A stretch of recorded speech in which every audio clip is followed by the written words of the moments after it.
আসসালামু আলাইকুম বন্ধুরা, আপনারা কেমন আছেন? আমি আলহামদুলিল্লাহ। অনেক দিন ধরে দুধের স্বর জমিয়ে রাখছিল আমার মা। আজকে আমি ঘি বানাবো। এর আগেও আমি অনেকবার ঘি বানিয়েছি এবং আমার মাই জমিয়ে রাখছে, আমি সেটা দিয়ে অনেকবার ঘি বানিয়েছি। আমি সবসময় নিজে ঘি বানিয়ে খাই। আজকে আপনাদের দেখাবো কিভাবে আমি ঘিটা বানাই। দেখেন, বরফটা একটু ছাড়ুক। দেখেন, এই যে আরও 2টা প্যাকেট পেলাম আমি। এখন একসঙ্গে অনেকগুলো সর হয়েছে। এই একটা, এই 2টা একসঙ্গে আমি সবগুলো মিলে বানাবো। ছাড়ে নাই, এইটা একটু ছাড়ুক। দেখেন, 3টা প্যাকেটে সর রাখা হয়েছে।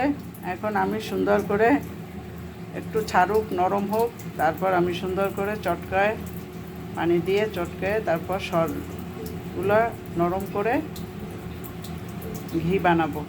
দেখেন, আস্তে আস্তে করে একটু ছাড়া হোক। আমি এই যে ঠান্ডা পানি নিলাম, এগুলো ডিপ ফ্রিজে রেখে দিয়েছিলাম ঠান্ডা পানি। আর এই যে আমার দুধের সরগুলা, এখন আমি এগুলো দিয়ে সুন্দর করে হাত দিয়ে চটকায় নেব। ছাড়ে না এখন পর্যন্ত, ভালো করে। যে দেখেন, এখনো বরফ, আরও ছাড়া লাগবে, আরও ছাড়ুক। এখনো নরম হয় নাই, পুরো বরফ। ছাড়া নেব, এই যে আমি এখন অনেকটা গলে গেছে। আমি এখন এগুলো সুন্দর করে চটকাবো। এই যে এখনো আছে শক্ত, বরফ ছাড়ে নাই কিছুটা। এগুলো সুন্দর করে চটকাবো। তারপরে আমি মাখনটা উঠেই নেব। অনেক ঠান্ডা, হাত দেওয়া যায় না, পুরো বরফ পানি তো। এই যে মাখনগুলো,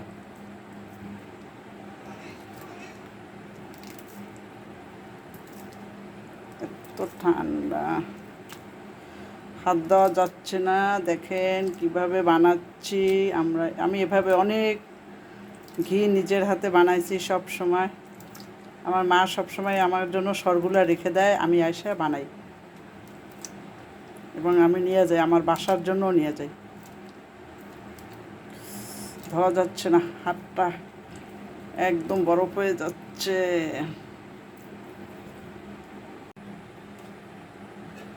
এই যে দেখেন, মাখনগুলো আমি উঠাচ্ছি।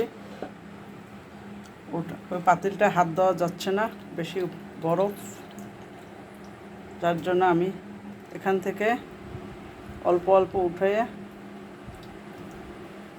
আমি এই পাতিলে দেখে চটকাচ্ছি।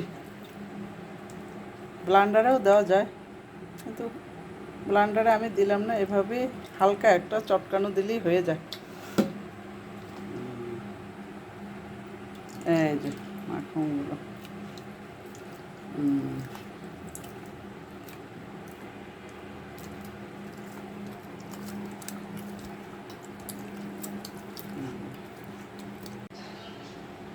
যে হলুদ সবুজ দেখাচ্ছে, এটা রঙিন লাইটের কারণে দেখাচ্ছে।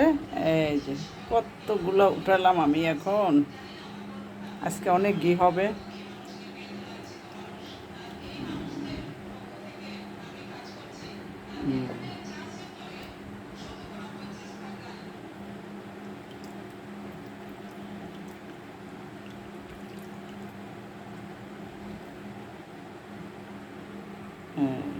আমি একে একে অনেকখানি উঠাচ্ছি, এখনও এখানে অনেক আছে। এই যে এত ঠান্ডা ছিল যে আমি হাত দিতে পারছিলাম না, এই জন্য আমি এই পাতিলটা আবার ইউজ করলাম। এই যে এতখানি চর্বি আমি উঠালাম দুধের সর থেকে চটকায়া। দেখেন, এখন আমি চুলাটা অন করে দেবো। এই হচ্ছে আমাদের ঘোল।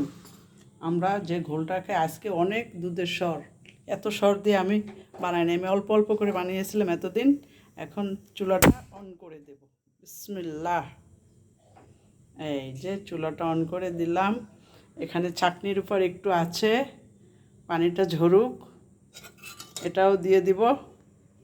এই যে চুলাটা অন করে নিলাম, এখন আস্তে আস্তে আমি জাল করব। দেখেন এই যে আমার সাধনার ঘি হচ্ছে, দেখেন আপনারা, যে আমার ঘি হচ্ছে, ঘির তেলটা উপরে উঠতেছে। এখন আমি আস্তে আস্তে করে নাড়া দিব আর ঘি বানাবো। দেখেন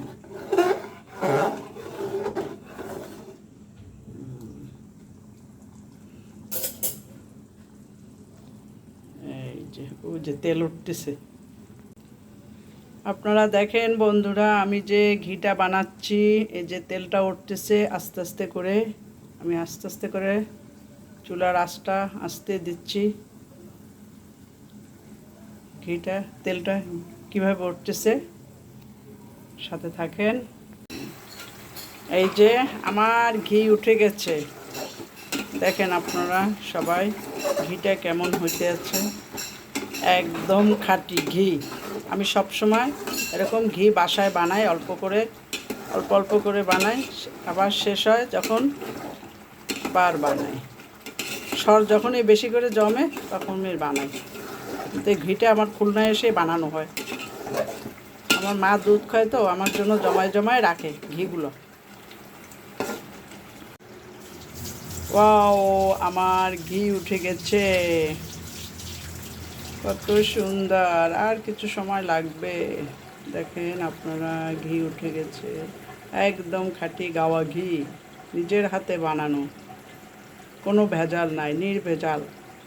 আপনারাও খেতে চাইলে বললেন, আমি দিব। এই যে আমার ঘি রেডি হয়ে গেছে প্রায়, আর অল্প কিছু সময় লাগবে। দেখেন একদম ঘি উঠে গেছে, কালারটা একদম ওয়াও,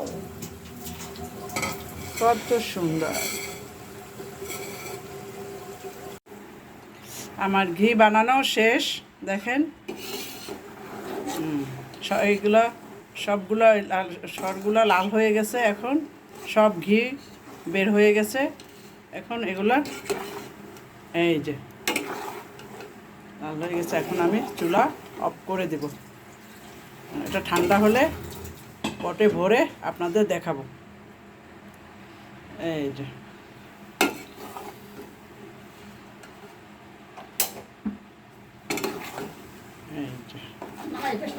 ওয়াও,